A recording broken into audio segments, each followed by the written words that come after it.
Hey guys, welcome back. So today I'm going to be polarizing these older fire alarm devices. So these all have a common problem, and it's not that they're old or that they're running on different voltages, because all of these actually do run on 24 volts DC, as you can see. But the issue with these is that they are non-polarized. So in simple terms, what that means is that it doesn't matter the way you connect power to them. So for pretty much all devices that are modern, it kind of matters the way you connect them. So there's positive and negative. So hypothetically, if I were to connect positive to negative and negative to positive, which I can demonstrate here, nothing happens because I connected it backwards. On the other hand, with these older devices that are non-polarized, if I connect let's say black to this black wire and then red to this white one, it lights up, which is good. But then if I do it the other way around, just swap the two by connecting black to white and red to black, it'll also light up. So it does not matter how I connect it because it will always light up. And that's bad, because if I want to use this on a fire alarm panel, pretty much any modern panel, it's either going to toast the panel or just not work. So that's bad. So the way we're going to rectify this situation, yeah, nobody found that funny, is with these rectifier diodes. So you can pause the video and read that. These are super cheap. I literally bought these off Amazon for like $5 free shipping, and there's 125 of them in here. But basically what I'm going to do with these is I'm going to connect them to the devices or just wire them in, and then this should polarize them. Actually, most 2903s, such as this one right here, if you look at them, they already have diodes built in. So, you know, these two just go to the bulb, but then right here you can see that is the diode right there. And it's literally wired in, so that way this unit is polarized. So hypothetically, if I were to hook this up, this would be perfectly polarized. This actually does work on fire alarm panels. So this one's good, but this one's not for some reason because it is not polarized. All right, so basically what you're going to do is grab one of your many diodes, and what you're going to do is solder some wires onto it.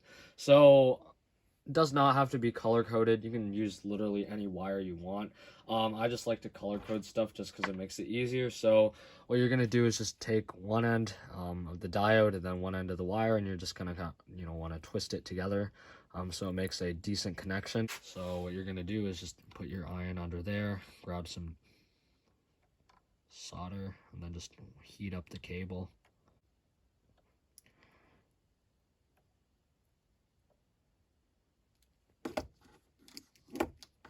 Yeah, so there you go.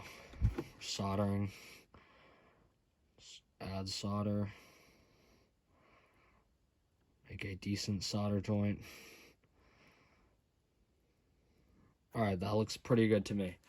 So now you're going to do the exact same thing for the other side of the diode. So that's my finished solder joint. It's really not the prettiest thing, but it's pretty decent for what it is. So it's never a good idea to just leave that bare. So what I'm going to do is I'm going to cover it in heat shrink, which is, as the name suggests, tubing that shrinks.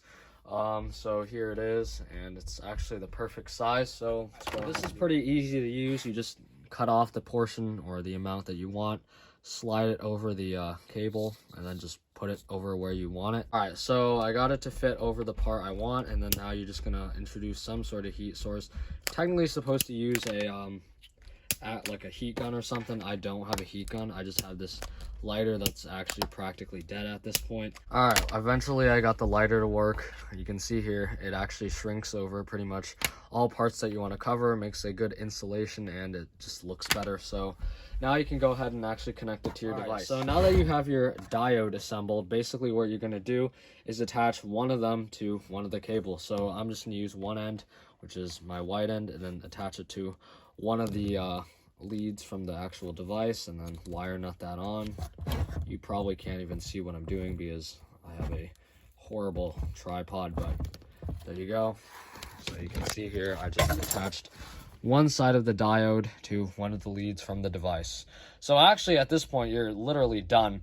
Now you have a positive lead and a negative lead, and it should be polarized. All right, so now I'm gonna connect it, and this is the moment of truth. So It lights up. So now let's connect it the other way around and see if it works that way. So yeah, that's good. As you can see, now it doesn't work the other way around.